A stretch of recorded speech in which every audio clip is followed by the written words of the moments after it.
Good morning. I'm so glad that some of you are able to meet together to watch this video. And for the rest of us who are still at home, that's awesome that we can still see our stories every week. So I invite you to listen today, to get out some crayons or colored pencils if you're at home. And as I'm reading the story, feel free to draw or color what you hear me talk about.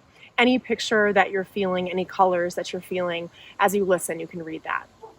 So the most important thing to start with is to remember that the Israelites, God's chosen people, had left their homeland 400 years before this in order to find food during the famine in Egypt. And so they had stayed there, they had remained. But after some time, a lot of time, Pharaoh got tired of the fact that they were populating the land and they were growing and they were living there. Maybe he got jealous, but for whatever reason, he enslaved them. And so this is the story of God setting his people free after years of enslavement. Pharaoh was stubborn. In fact, he was so stubborn that he had hardened his heart against God.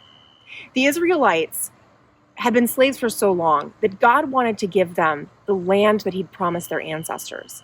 So how does God activate his plan? Well, it used to be that a messenger would actually hand carry a message. In some cases, if it were short enough, he could actually just speak the message. And that's exactly what God did here. God used Moses and Aaron, his most well-trusted of messengers, to deliver this important message to Pharaoh. And it was very simple. He said, "Let my people go." Well, after Moses gave Pharaoh God's message, what do you think Pharaoh did? What would you do? You're at home relaxing in your palace, and then you're a king, right? You get a message from God telling you to do something that you really don't want to do. So what do? After all, it is God, and you obey God, right? So you can't just do whatever you want. You have to do what God says. Well, unfortunately, Pharaoh did not do that. He said, no. Pharaoh refused to obey God. He said, "Who is God that I should obey him?" Who is God indeed? Famous last words, Pharaoh. Pharaoh thought he was invincible and all-powerful. He certainly didn't need God. So God showed Pharaoh his strength. He flexed his muscles to remind Pharaoh and the people of Egypt that God is indeed God. And people for generations to come will remember who has all the power. And it's not human beings. Moses and Aaron warned Pharaoh that God would punish both him and his people for not letting God's people leave. Pharaoh failed to listen, and God sent 10 plagues, each one worse than the last. In fact, these plagues had a very specific purpose, and one by one, each was designed to show off God's power until finally all the people of Egypt would beg the Israelites to leave. The first plague was turning the Nile River into blood. That sounds bad enough, but wait till you hear this. When we think of turning a river to blood, that seems really scary all by itself. But the difference was that for Pharaoh, it was his only source of water for everything. Drinking water from the Nile. Taking a bath came from the Nile. Every part of life that required water came from the Nile. People had to dig in the ground to get their water now. There's one more thing that you really need to know.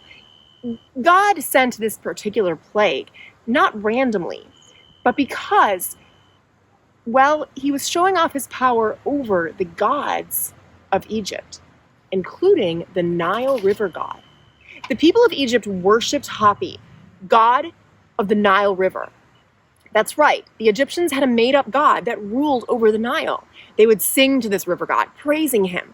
Pharaoh and the Egyptians worshipped and trusted in the Nile River god instead of God in heaven.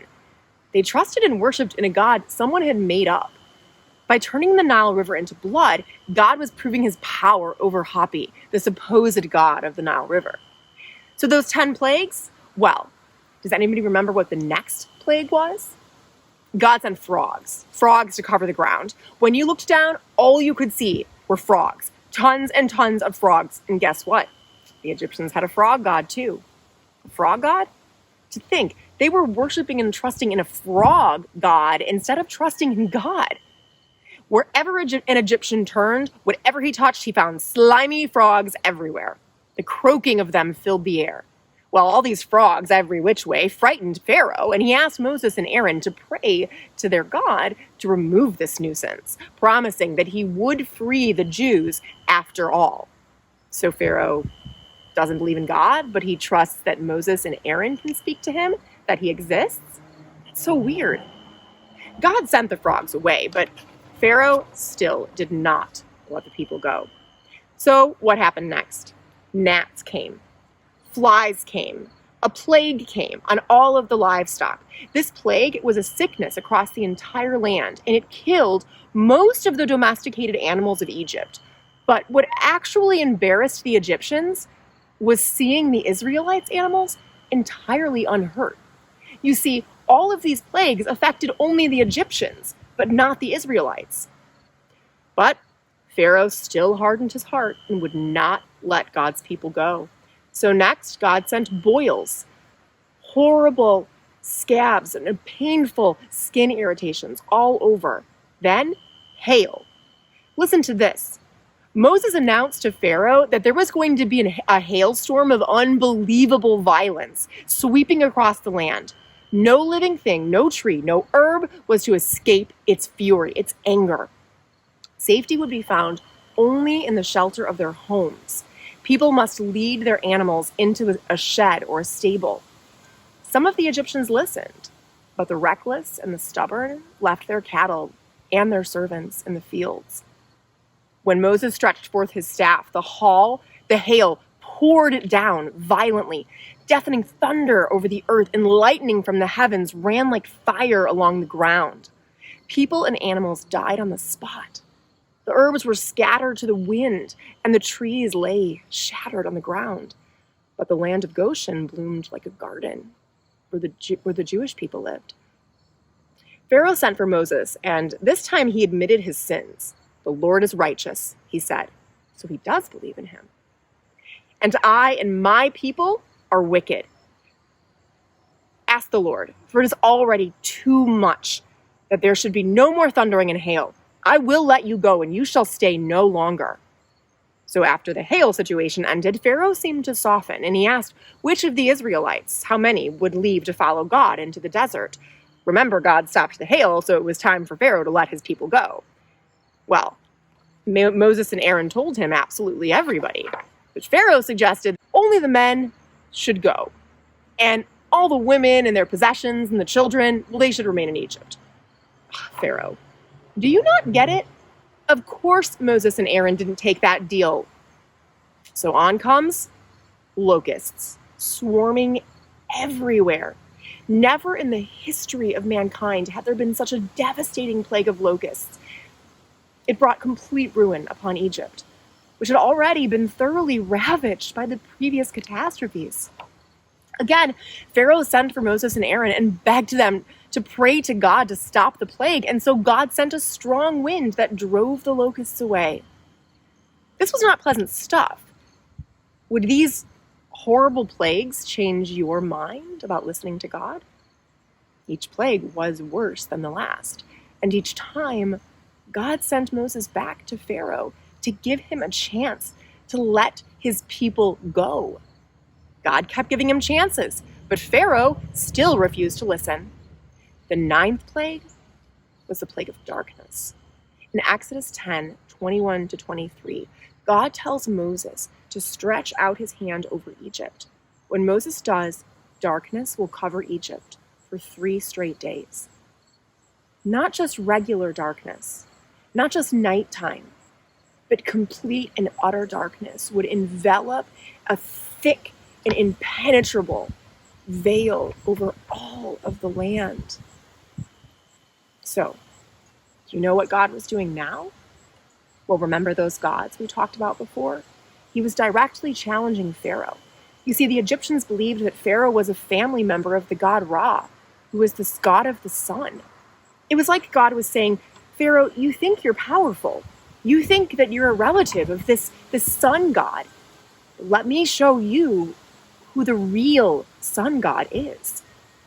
The plague of darkness was a direct challenge to Pharaoh, and Pharaoh could do nothing to stop it. In this darkness, the Egyptians were totally gripped with fear. They remained glued to the places where they stood or sat when the darkness fell. Only in Goshen, where the children of Israel dwelt, was there light. And Pharaoh still did not let the people go. Now, Pharaoh became angry and he ordered Moses and Aaron to leave and never return. He warned them that if they were to come again, they would die. But Moses said God would send one final plague over Egypt. And then after that, Pharaoh would beg them all to leave without delay. And then all of Egypt would see that God keeps his promises to his people. If I were Pharaoh, I would have stopped right there and listened. Wouldn't you? Why didn't Pharaoh? He was so proud. He was too proud, and he hurt his own people. There's so much death and pain in these plagues, but all of Egypt trusted in gods that someone made up. They trusted in ideas and people, and all of these people and these ideas and these things let them down. Next week, you and Mr. Kevin will look at the 10th and final plague and the fulfillment of God's promise. Until then, think on this. What or who are you trusting in? Are you trusting in your stuff, your friends, or are you trusting in God? There's only one safe place to put your trust in. The God who made heaven, earth, and everything in them. Put your trust in God today. He loves you so much through COVID, through worry and stress, and his love endures forever. Thank you guys so much. Have a wonderful Sunday and a wonderful weekend. May God bless you.